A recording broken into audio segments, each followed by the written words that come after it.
Olá, bem-vindo ao PQU Podcast, o podcast para psiquiatras em formação. Aqui você encontrará opiniões, revisões críticas das evidências, clássicos revisitados e comentados, atualizações, tudo isso de maneira dinâmica, informal, na medida do seu interesse e de muito fácil acesso. O objetivo é apresentar dados científicos e comentários que possam de alguma maneira contribuir na sua formação e auxiliar na sua prática clínica. Aqui é evidência com opinião. Eu sou Luiz Alberto Etten e é uma satisfação tê-lo como ouvinte. O tratamento farmacológico da esquizofrenia, desde a descoberta da clorpromazina em 1952, baseia-se no emprego de antipsicóticos, inicialmente denominados tranquilizantes maiores e depois neurolépticos. Com o advento de medicamentos com menos efeitos colaterais extrapiramidais e com aparente maior efeito no alívio dos sintomas negativos da esquizofrenia, a partir do fim dos anos 80, os que existiam antes passaram a ser denominados típicos. Clorpromazina, tioridazina, flufenazina, trifluoperazina, pimosida, haloperidol. Para diferenciá-los dos mais novos, chamados a partir de então atípicos, risperidona, olanzapina, quetiapina, ziprasidona e aripiprazol.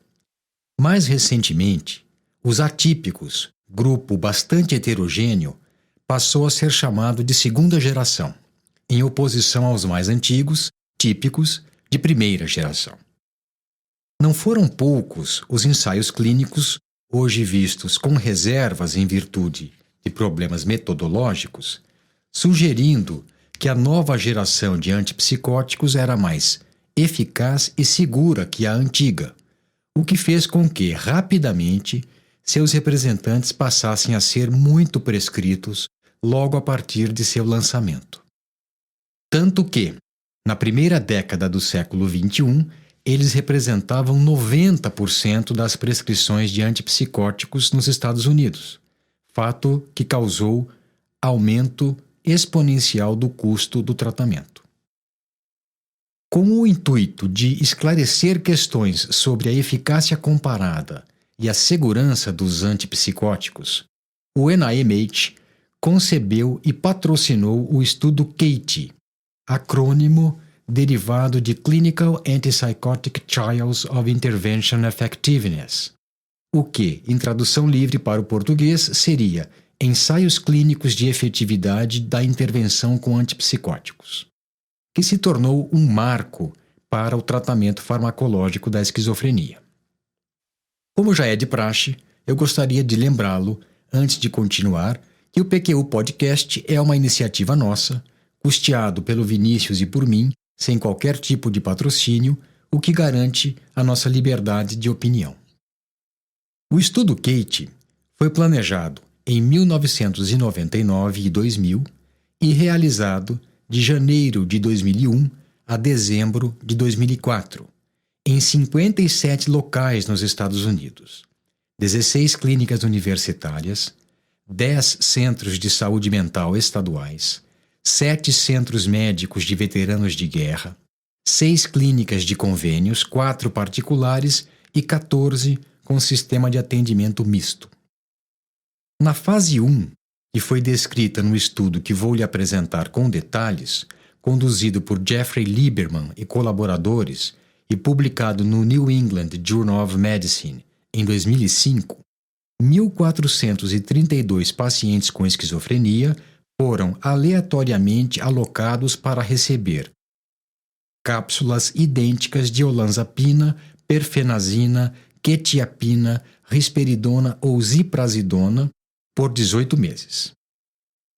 Se você ainda não sabe, essa referência, bem como todas as outras citadas neste e nos outros episódios do PQU Podcast, estão disponíveis em nosso site www.pqpodcast.com.br. Aliás, nele também se encontra todos os episódios que já foram ao ar, separados em 6 categorias: é questão de opinião, as evidências sugerem, a formação do psiquiatra, a entrevista psiquiátrica, clássicos comentados e PQU Entrevista. Eu tenho certeza de que os antipsicóticos de segunda geração utilizados no estudo CATIE, a olanzapina, a quetiapina, a risperidona e a ziprasidona, são seus conhecidos. Mas e a perfenazina? É um antipsicótico de primeira geração, uma fenotiazida, da mesma família então da clorpromazina, com potência e efeitos colaterais semelhantes aos do haloperidol, que foi bastante popular no Japão e na Escandinávia. Que eu saiba, no Brasil ele só foi comercializado em associação com a amitriptilina, com o nome de Mutabon D, nas décadas de 70 e 80, para utilização, abre aspas, no tratamento de estados de ansiedade moderada a grave, depressão ou outras perturbações emocionais. Fecha aspas. Uma extensa revisão Cochrane, realizada por Hartung e colaboradores e publicada em 2015, demonstrou que a eficácia da perfenazina é equivalente a diversos antipsicóticos típicos e atípicos, incluindo a clozapina, no tratamento de esquizofrenia. Seu perfil de efeitos colaterais é comparável ao de outros antipsicóticos, típicos e atípicos, mas os autores desse dossiê ressaltam que esse achado tem a ver com a alta variabilidade dos objetivos e das escalas de avaliação empregadas nesses diversos estudos, o que poderia ter favorecido a perfenazina. Esse estudo é dito de efetividade por ter critérios de inclusão e exclusão menos restritivos que ensaios clínicos convencionais, de modo a que a sua amostra seja mais representativa da população de pacientes atendidos em clínicas e ambulatórios.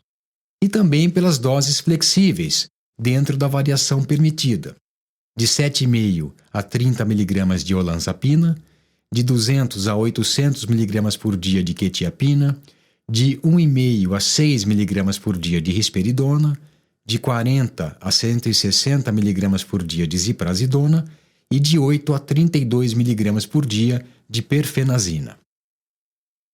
Para a fase 1 do estudo CATIE, os pacientes com esquizofrenia, de acordo com os critérios do DSM-4, tinham que ter entre 18 e 65 anos de idade e ser capazes de ingerir medicação oral.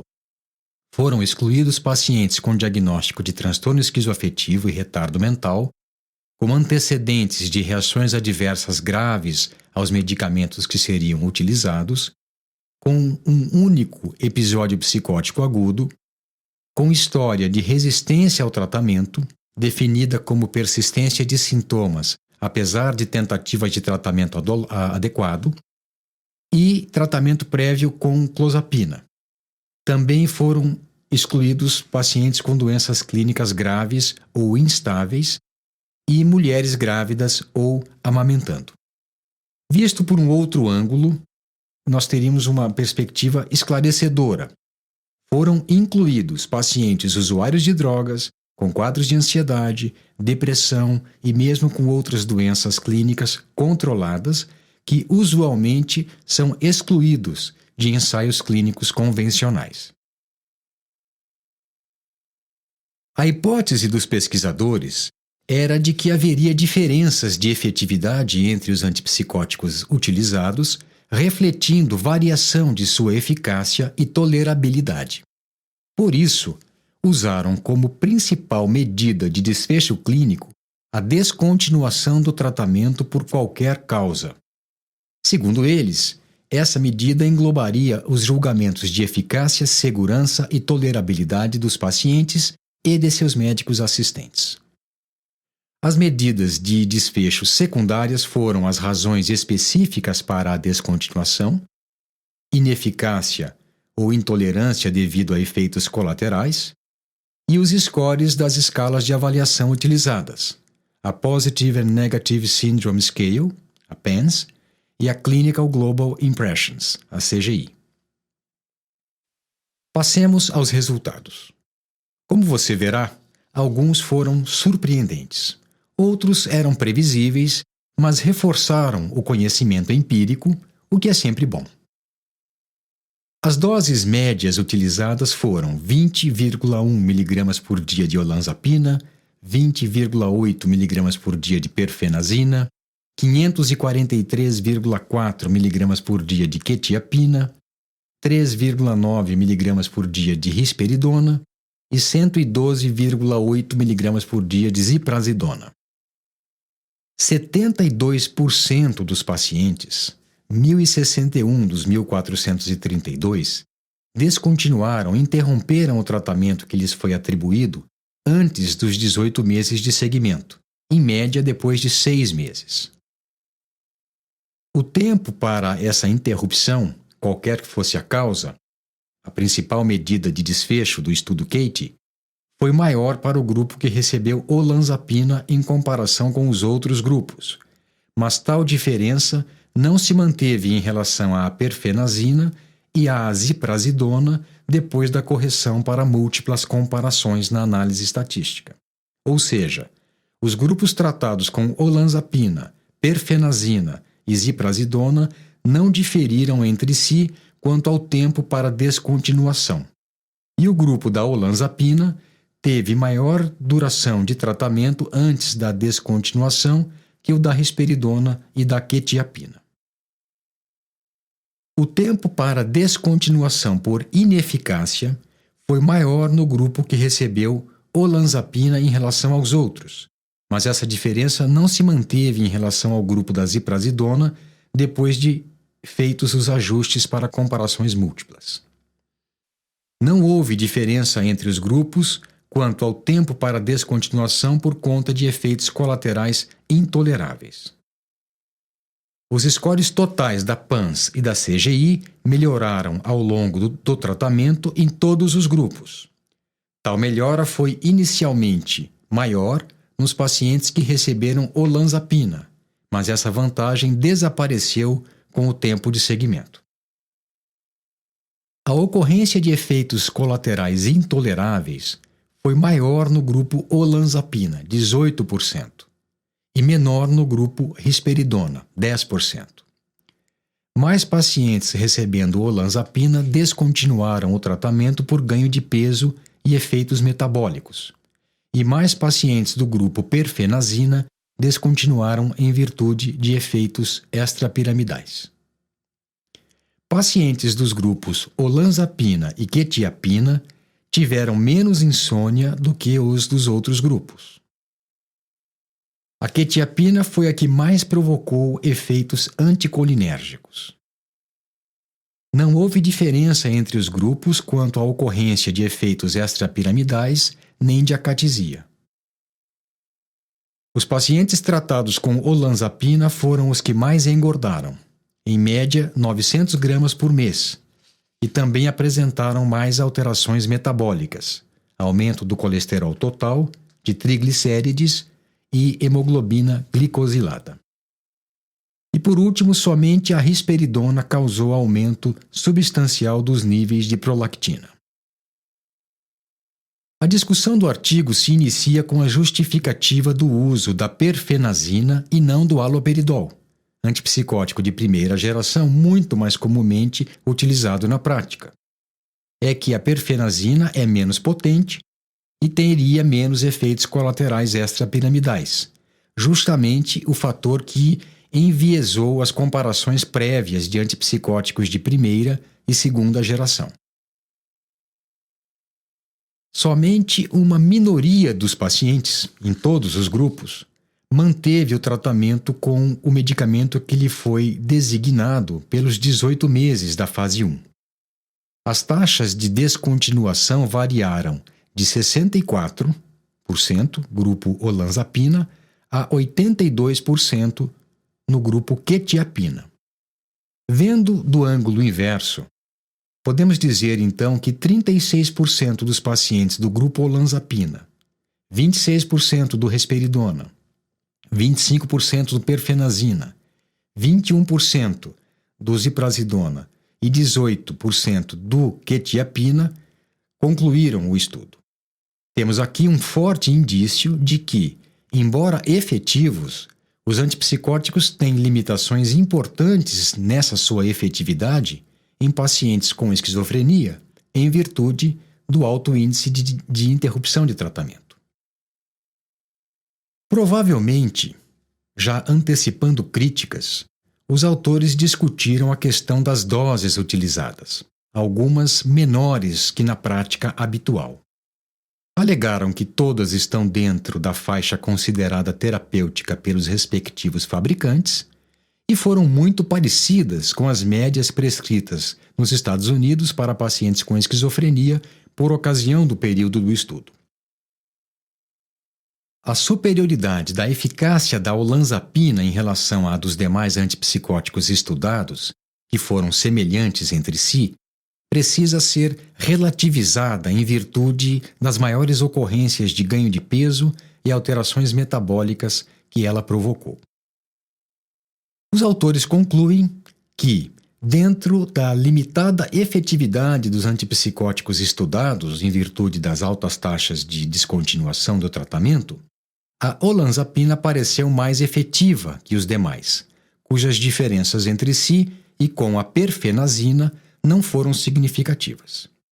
E finalizaram afirmando que o modo como médicos, pacientes, familiares e legisladores avaliam o balanço entre eficácia e efeitos colaterais, como também do custo dos medicamentos, determinará os padrões de uso no futuro.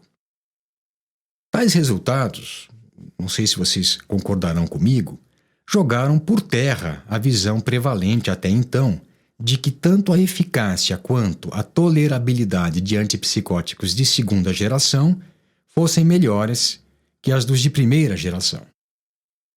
E assim termina o estudo com os resultados da fase 1 do CATIE, que era o assunto deste episódio do PQU Podcast.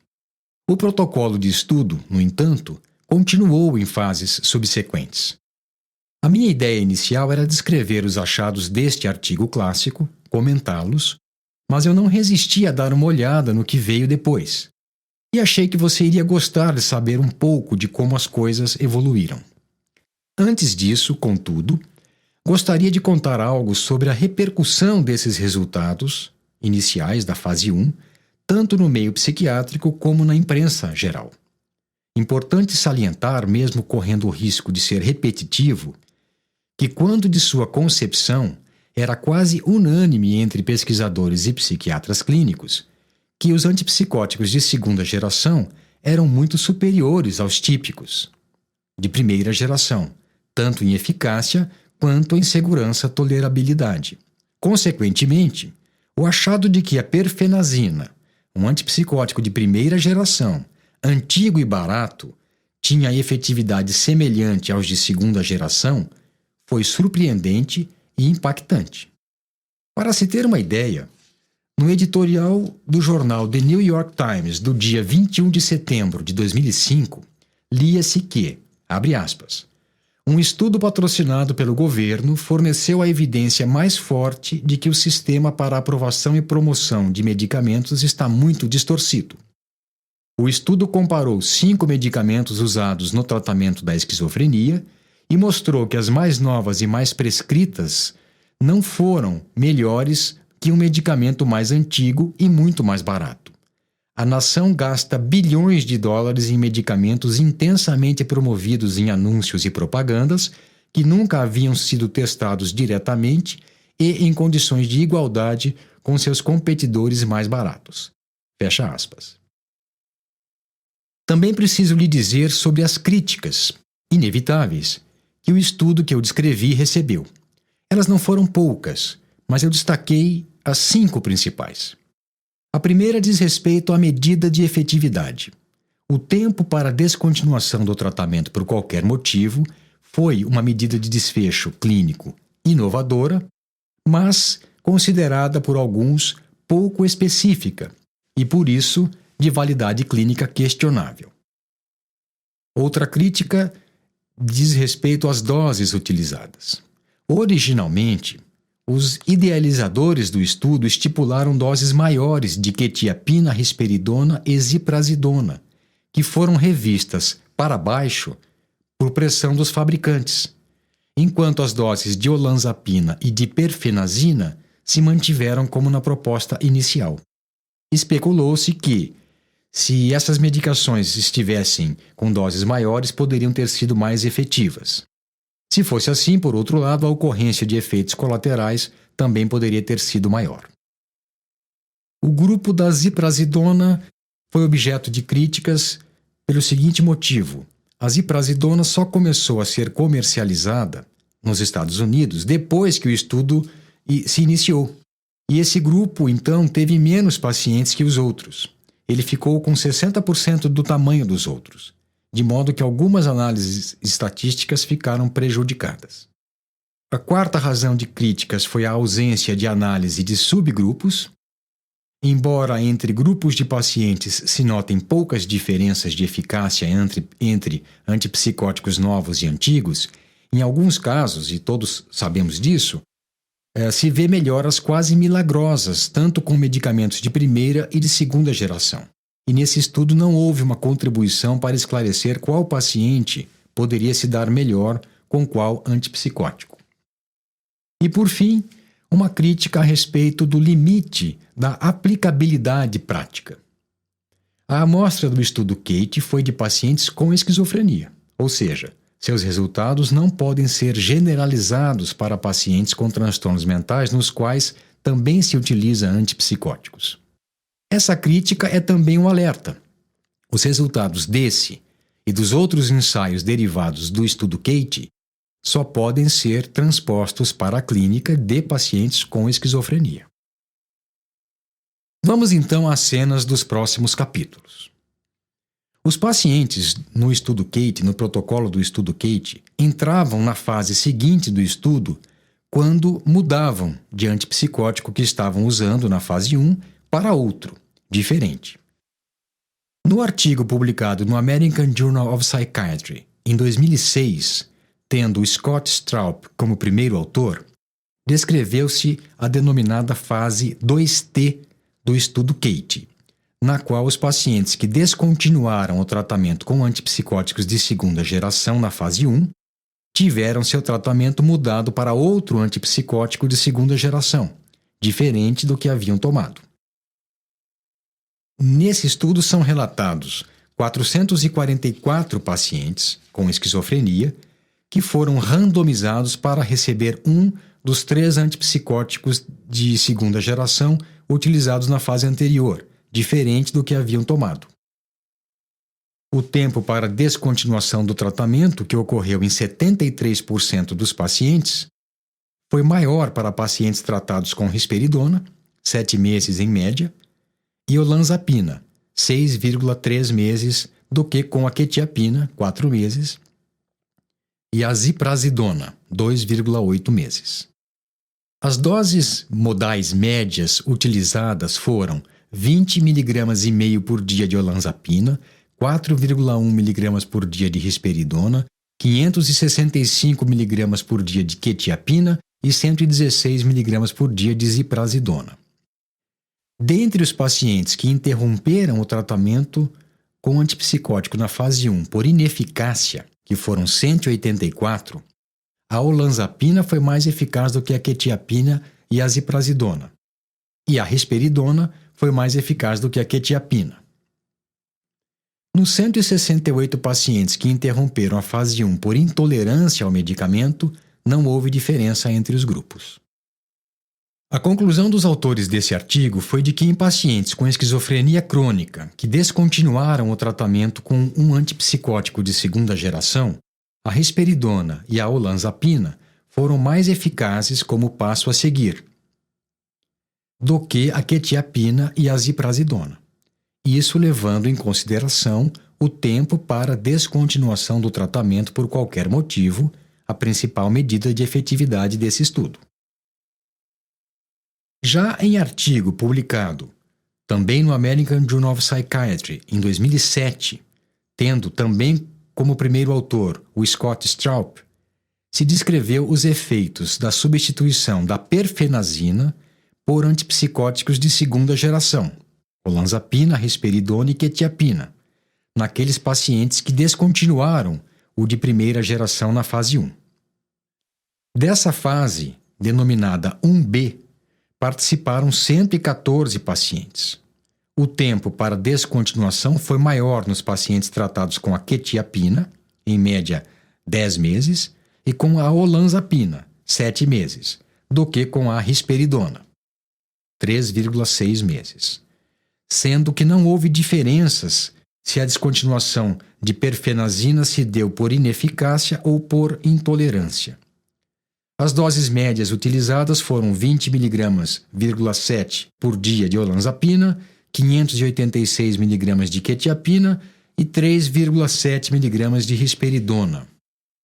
Os autores desse artigo concluíram que nesses pacientes com esquizofrenia crônica, que descontinuaram o tratamento à base de perfenazina na fase 1, a quetiapina e a olanzapina foram mais efetivas do que a risperidona, segundo aquele parâmetro de maior tempo para descontinuação por qualquer motivo. E complementam com um comentário que deixa transparecer a sua dificuldade para entender tal resultado. Um resultado dissonante dos vistos anteriormente. Que a efetividade e aceitação dos antipsicóticos varia consideravelmente de acordo com as circunstâncias clínicas. Uma possível explicação um pouco mais razoável seria que nesse grupo específico, aqueles que interromperam o tratamento com perfenazina na fase 1 do CATE, a substituição pela risperidona deu resultados piores por ser ela o antipsicótico de segunda geração mais parecido, mais próximo dos de primeira geração de alta potência.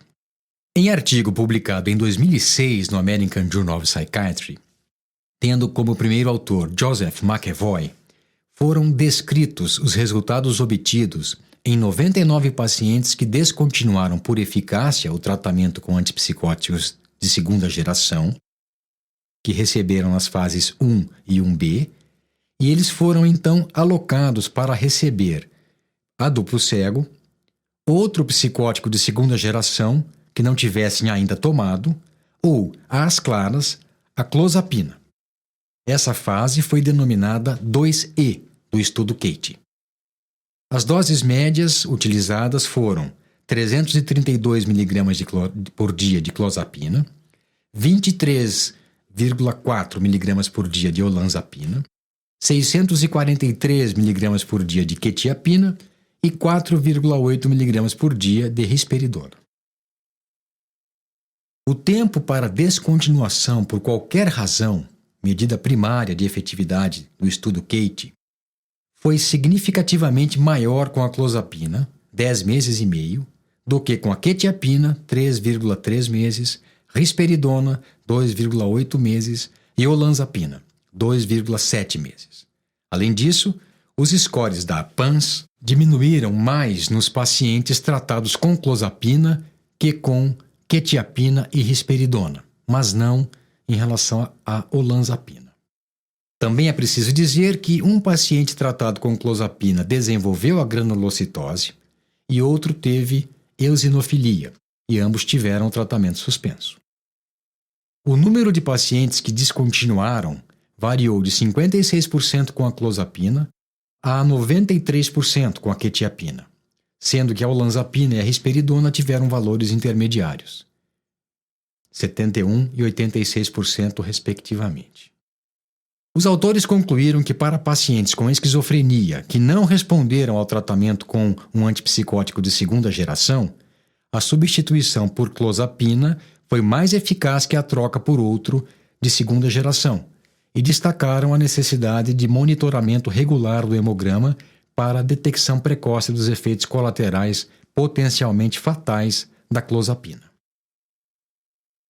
Já na fase 3 do estudo CATE, a última fase, a medicação foi escolhida, às claras, conjuntamente por médicos e pacientes.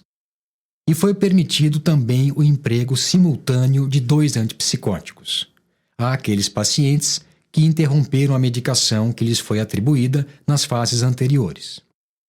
Dessa fase participaram 277 pacientes e as opções disponíveis eram monoterapia com aripiprazol, clozapina, olanzapina, perfenazina, quetiapina, risperidona, ziprasidona, decanoato de flufenazina, um antipsicótico de ação prolongada, ou a combinação de quaisquer duas das opções anteriores.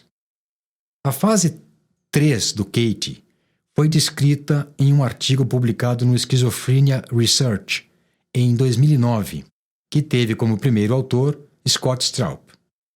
De maneira bem resumida, eu destacarei os pontos que considerei mais importantes. Poucos pacientes optaram por decanoato de flufenazina, apenas 9, ou por perfenazina, 4. Os demais pacientes se distribuíram de maneira uniforme nos demais grupos, que tinham de 33 a 41 participantes cada. Os pacientes que escolheram a clozapina e a combinação de antipsicóticos eram os mais sintomáticos. Os que receberam aripiprazol e ziprasidona, pela preferência tanto do médico quanto do paciente, eram os que tinham o índice de massa corpórea mais alto. Houve melhora sintomática em todos os grupos, mas ela foi menor nos pacientes que começaram a fase com sintomatologia mais leve. O número de interrupção de tratamento devido a qualquer causa não foi diferente entre os grupos, e na média de 40%. Observem que foi bem menor do que nas fases anteriores, talvez pelo modo de condução dessa fase. E o perfil de efeitos colaterais foi bastante variado, mas houve poucas descontinuações por intolerância aos tratamentos. Apenas 7% de casos de descontinuação, de interrupção por intolerância. Apenas 2 considerações sobre esse último estudo. Refletindo o que se sabe da prática psiquiátrica nos Estados Unidos e o que se vê em nosso meio, foram poucos os casos em que se utilizou o antipsicótico de primeira geração ou de ação prolongada, apesar de sua eficácia bem documentada, inclusive no caso da perfenazina, nas fases anteriores do estudo CATIE. Outro comentário. As escolhas de tratamento não bateram com o que se tem de evidência científica, que seriam a indicação de clozapina para pacientes que não responderam a 2 atípicos e o uso de antipsicótico de ação prolongada naqueles que têm problema de adesão. Bem, você já deve ter percebido que eu gosto de falar sobre esse assunto e gosto dessas nossas conversas, mas nós temos um limite de tempo que precisa ser respeitado. O Vinícius já está aqui fazendo sinal de que um pouco mais e eu estouro de vez o que estava previsto. Nesse episódio do PQU Podcast eu apresentei em detalhes e comentei o resultado da fase 1 do estudo CATIE e fiz um breve resumo das suas fases subsequentes. Os resultados desse estudo de efetividade, sem dúvida, enriqueceram os debates sobre a eficácia relativa dos antipsicóticos e o nosso entendimento a respeito do seu valor terapêutico e das verdadeiras diferenças entre os diferentes tipos de medicamentos dessa classe. Além disso, de maneira até dramática, demonstrou a importância de ensaios clínicos independentes da indústria farmacêutica no fornecimento de evidências para médicos, pacientes e legisladores. Eu espero que você tenha gostado. Um abraço e até a próxima.